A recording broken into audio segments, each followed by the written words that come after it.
and my Father is the husbandman. Every branch in me that beareth not fruit, he taketh away. And every branch that beareth fruit, he purgeth it, that it may bring forth more fruit. Now ye are clean through the word which I have spoken unto you. Abide in me, and I in you.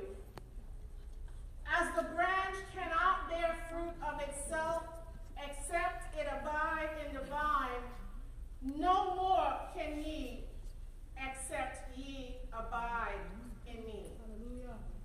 I am the vine, ye are the branches. He that abideth in me and I in him, the same bring forth much fruit, for without me you can do nothing. Not one single thing. If a man abide in me, if a man abide not in me, he is cast forth as a branch and is withered. And men gather them and cast them into the fire, and they are burned. If you abide in me, and my words abide in you, you shall ask what you will, and it shall be done unto you. Hallelujah. That's right.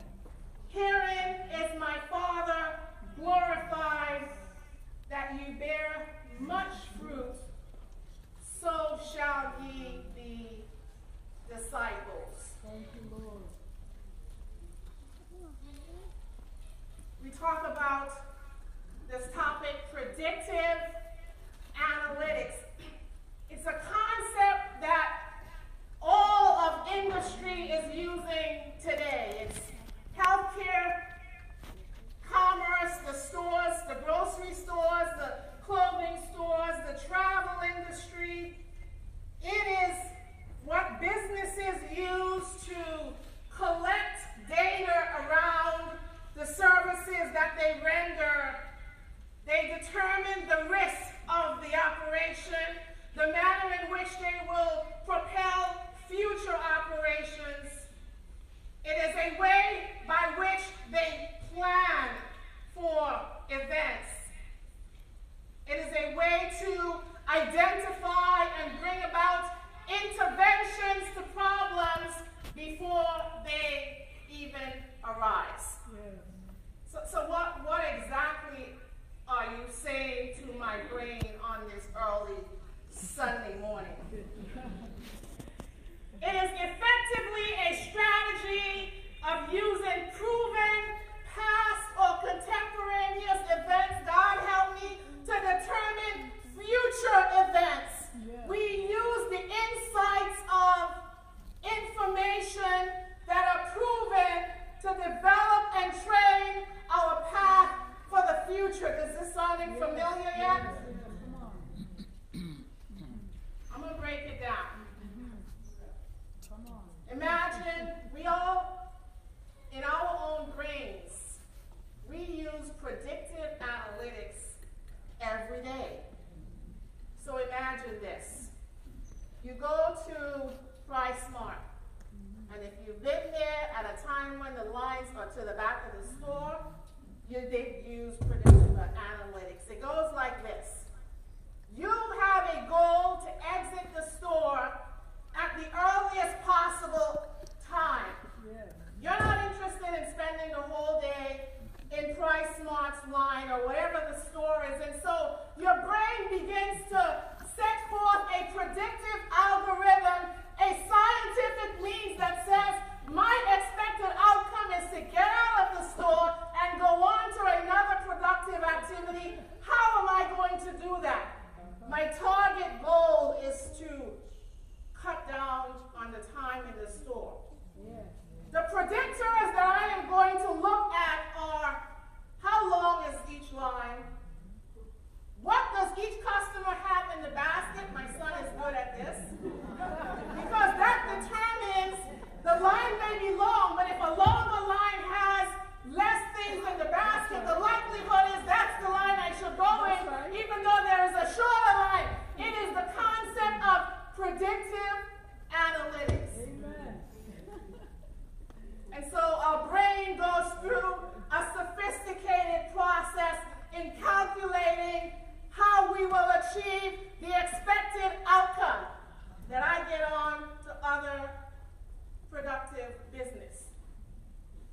what industry does. If you've ever shopped online, you know that the next time you go back to Google, there is a picture of something that you like. Because you looked at it before, Google remembered it, and Google is hedging its bet on this predictive analytical data that says if you looked at it before, there is a strong likelihood that you have an interest in it. So I'm going to put it where you can see it. That's right. So it is a determination of future conduct, future behavior based on solid, preloaded data from history. So what is the predictive model that we as believers live by? Here is an algorithm for you. These things operate from the premise that they put in all these high science mathematical equations into the computer, and it spits out a conclusion that lets them target each and every customer, and that's how business does it. But we live in an algorithm that's determined by Jesus that says when he walks into the room, everything changes. Yeah. Darkness flees. Yeah. Victory is ours, and that's the algorithm that we live by. It doesn't matter what the other variables are. If we put Jesus in the equation, victory is ours every single time. Every single time.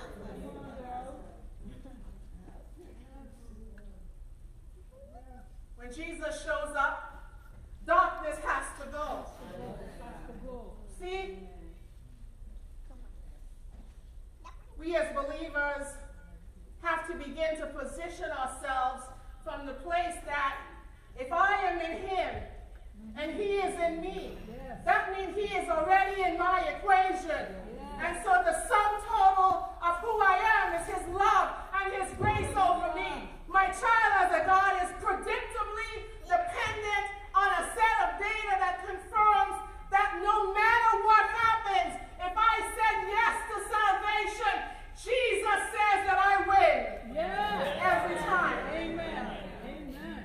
Every predictive analytic over my life is victory. Every predictive analytic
doesn't say much for me.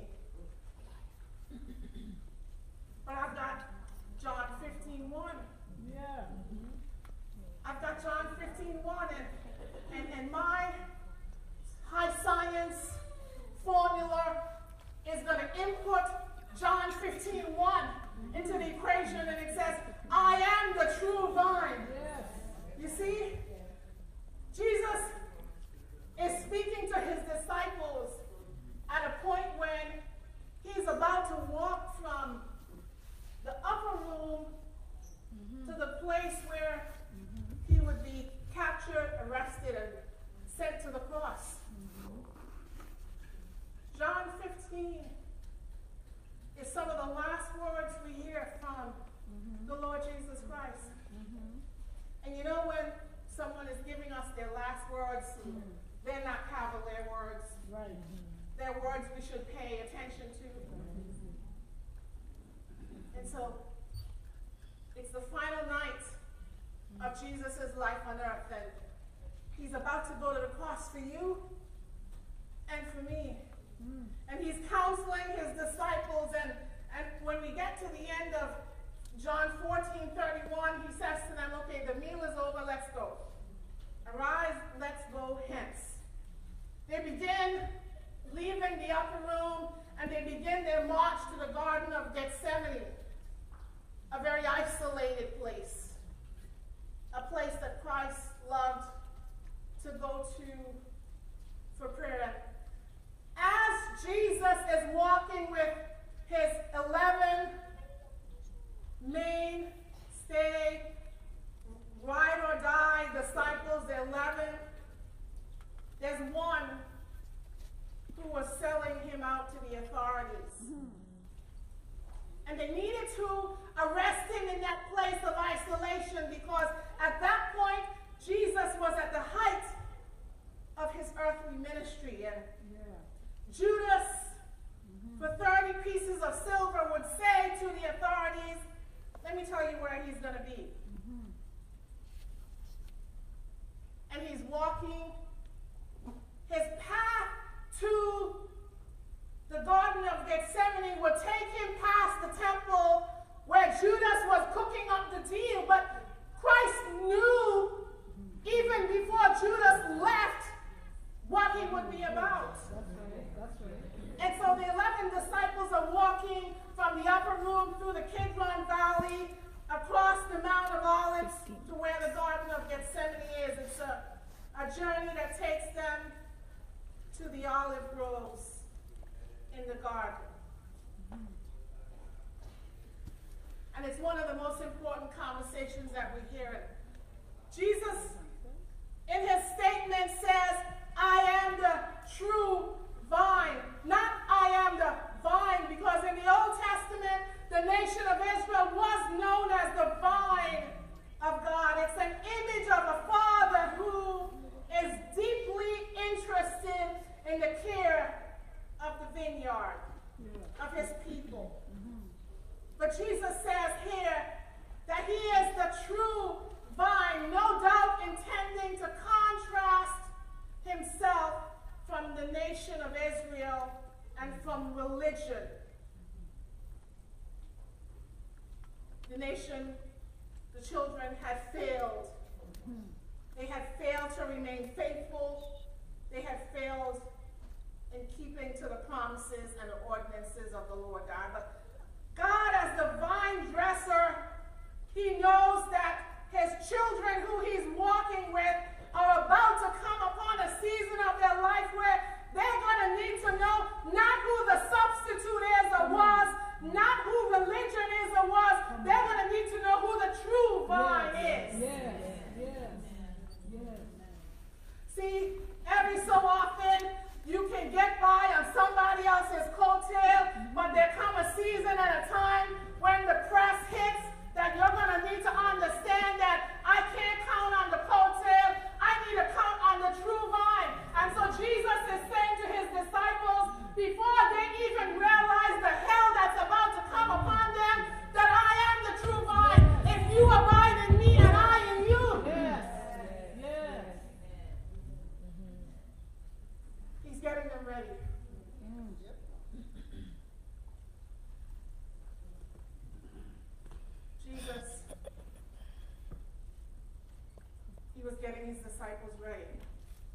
Jesus knew that when he ascended back to his Father, great persecution would come on those that were hearing him speak of John 15:1. I am the true vine and my Father is the husbandman. He knew that those men would need to count on something that's a little bit more than tangential, that they would need to hang on to the root of who he is. They would need to hang on unto the true source, that I am the vine, and we're going to talk about for a minute that you can do nothing apart from the vine.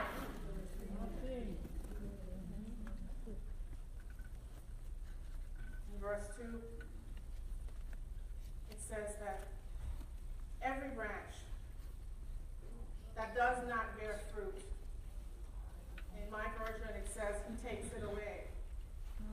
And every branch that bears fruit, he purges it and brings forth more fruit. So we're talking about two branches, one that produces fruit and one that does not produce fruit. But the key thing here is that both branches are functioning in me.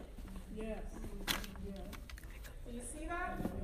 In me. If every branch in me that beareth not fruit, he takes away. Both branches are in Christ. He's talking to his children. And I know the concept in some versions is that he cuts off the branch that does not bear fruit. But I have a different take on that. Come on. Because we serve a loving Hallelujah. and faithful Father who gives us every opportunity to produce fruit. He will nurture us and position us in that place to give us an opportunity for fruit bearing. So let us consider this for a moment. Amen. Good word. When grapes are grown, if the vine is left unattended, the branches start to grow towards the ground. There's a problem in low-lying living when you're called to live at a high level. And so the vine dresser has to do something. The gardener has to do something to position. That's all right. Keep going. To position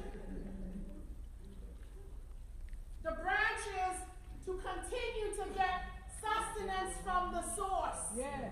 That is the root of the vine. There is only one root system in the life of the believer. It is the Lord Jesus Christ himself. It is not him and something else.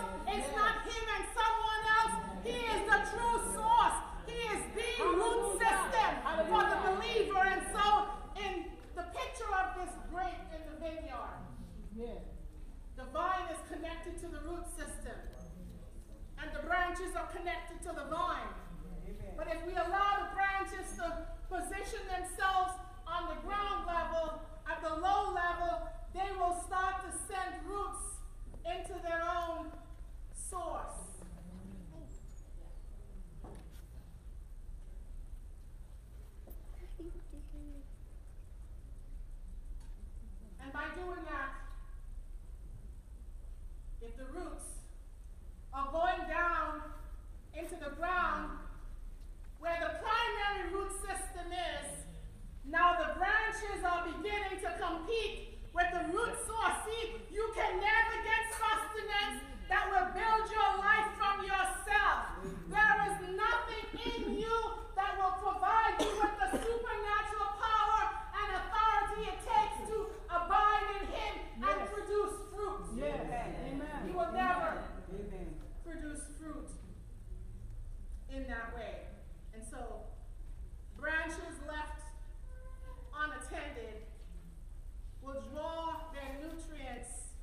Amen.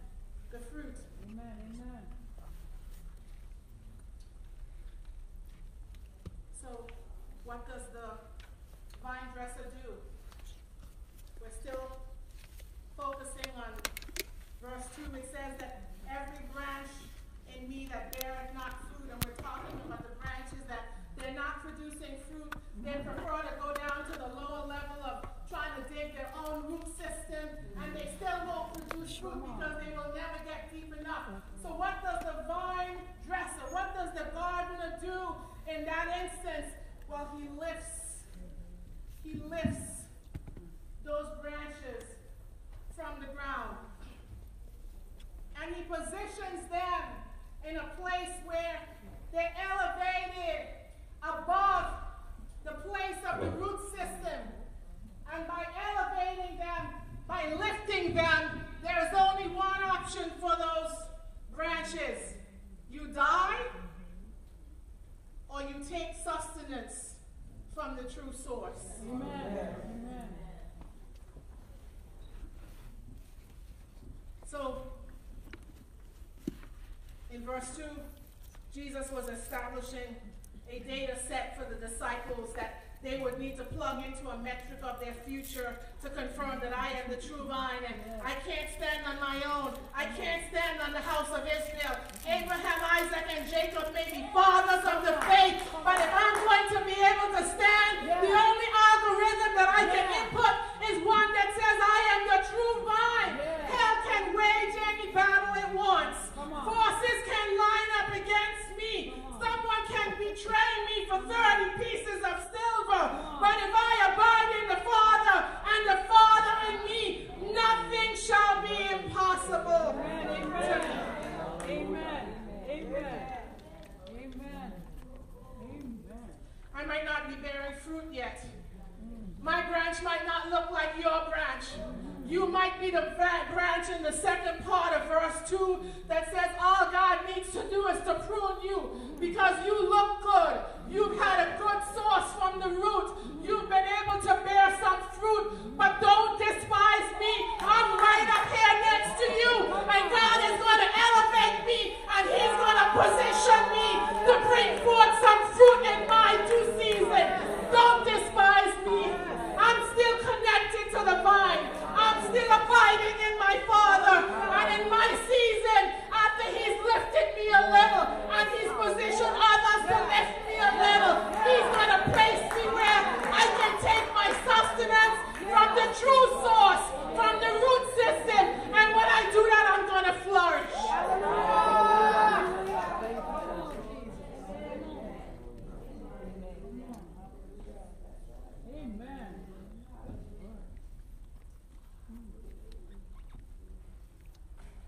Not be bearing fruit yet,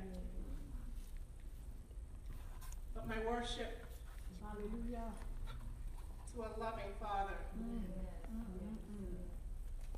Jesus,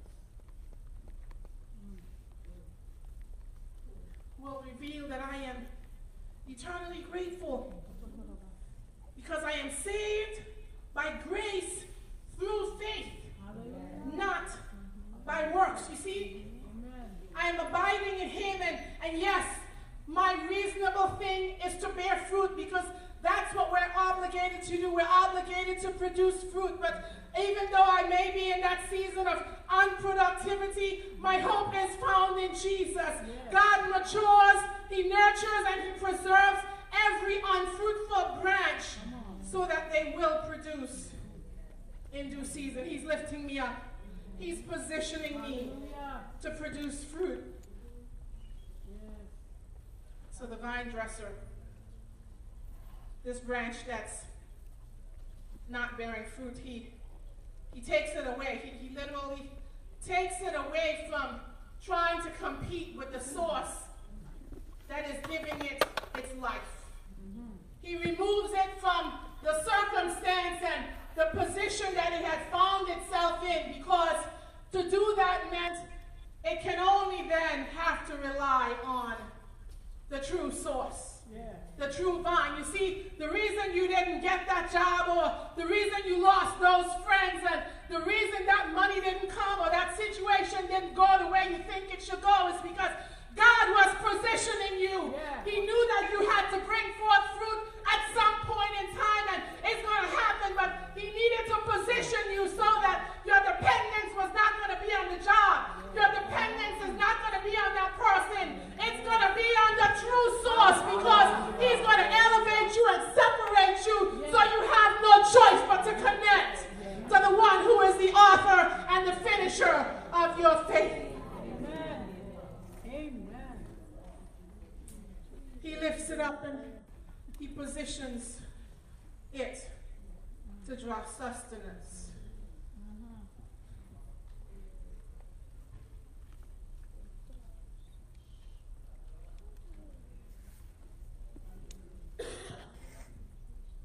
And the branch that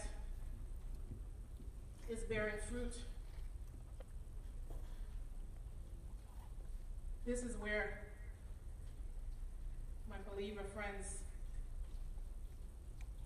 sometimes act as though, because I am bearing fruit, I now have it all together, you see. But the word tells us in 15 verse 2, the second part, that even the branches that are bearing fruit, what does it say he does? He purges it.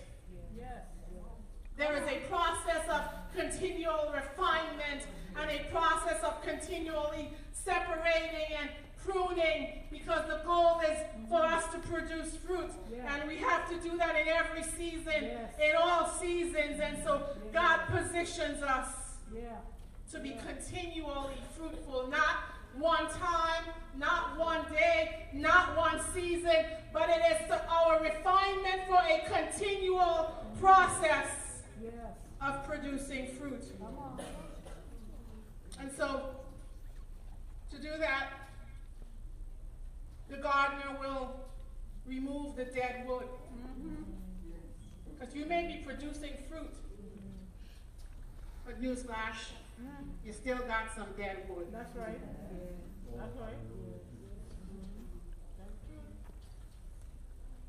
And the gardener will remove the dead wood and prune back, so that the thing that looked well but still has decay among it can be pruned, so that the life of the vine goes not into all this dead wood that's still sitting there looking like it's a part of the branch but is unproductive. He prunes it back so that the life begins to come through the fruit of the vine.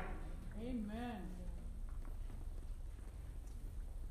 So Jesus is speaking to his disciples, and of course he has already hinted to them that his earthly ministry was about to come to a close. But he was encouraging them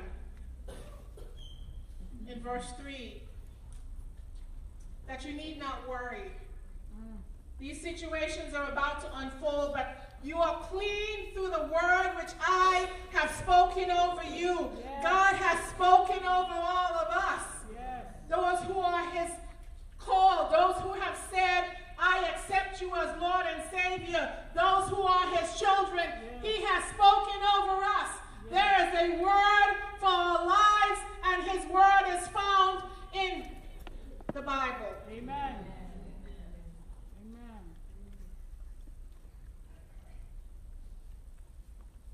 When we allow Christ to dwell in us richly, the scripture says that that is the thing that is imputed into the predictive analytics of our life, and every overarching thing that does not speak to what God says about us gets weeded out of that analytic, and we can only produce because we are abiding in him. Hallelujah.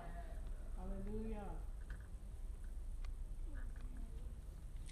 So what does Jesus say about how you get to the process of producing fruit? He speaks to verse 4. It says, abide in me, and I in you. As the branch cannot bear fruit of itself, only if it's in the vine. Yes, yes. Only if it's abiding in the vine. I am the vine, you are the branches. He that abideth in me and I in him, the same will bring forth much fruit, because without me you can do nothing. See, verse 4 reveals the infinite need of us as children to abide in him and Christ in us. Because apart from the vine, we're going to perish. That's right. Amen. To abide in the vine, it is a continual, sustained connection to the center of life itself. We take our drink from the true vine, the living water. Yes. The abiding of the branch in the vine allows for the perpetual flow of his presence and his glory in our lives. Yes. We don't want to be in sometimes and out sometimes. No. John 14:19 says that Jesus declared, because I live, you shall live also. Hallelujah. You see, the branch can't bear anything of itself. There is no independent life source from which to draw life-giving power in the branch. But we try that. We try to live lives apart from the vine all the time. The statement, apart from me, that you can do nothing, recognizes that severed from the vine, a believer can try to do many things. But Jesus says, apart from me, you can do nothing. It supposes to me that the statement, he could have said, you cannot do a single thing. But that's not the word. He says, apart from me, you can do nothing. The fact is, we can live lives without abiding in him. We can establish careers without abiding in him. We can build businesses without abiding in him, and families, and Hallelujah. Thank you, Lord. we amass intellect. We engage in ministry and build churches, and we have prayer meetings without him. He says, apart from me, you can do nothing. But it tells me that there's a lot you can do apart from him. And so the thing is, when we do those things without him, the predictive analytic that is sure to be established is that everything you do without him will amount to nothing. Amen. Amen. We try to be independent in our fruitfulness. We try to have stability apart from the true vine. And see, Jesus' statement is not to persons who are not in a relationship with him, because we've already established that he spoke to every branch that is abiding in me. But his statement is to his children. It is implicit in the statement that there is a need for his children to connect to the true supernatural source that is the true vine. Amen. And that you abide there in a continual way. Yes.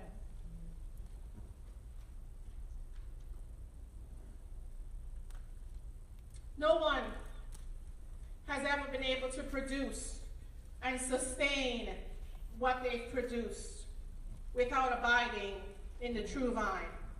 It should be the thing that we are catapulted to as a child of God, that what we have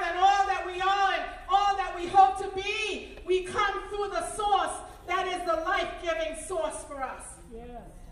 John 15:6 says, if anyone does not abide in me, he is cast out as a branch and withered. And men gather them and cast them into the fire, and they are burned. See, when I first read John 15:2, I thought the result that happens in verse 16 is the same result that was taking place in verse 2 when he takes the branch away. But verse 6 is speaking to those who, it's not a matter of fruit bearing in verse 6. It's a matter of whether you are abiding. In verse 6 it says, if a man abides not in me, he is cast forth as a branch. The important thing is that it has nothing to do with fruit bearing or their lack thereof. It is a consideration of where are we positionally, because we may think we're producing fruit, but you cannot produce fruit without abiding in him. So the issue here is not about your level of productivity. We've already established that salvation is by grace through faith. Yeah. Remember that there is a branch that is in Christ that does not produce fruit. But that branch is not cut off. It's not thrown away. It's not going to dry up until there is a decision made where the predictive analysis says, I choose not to abide in the true vine.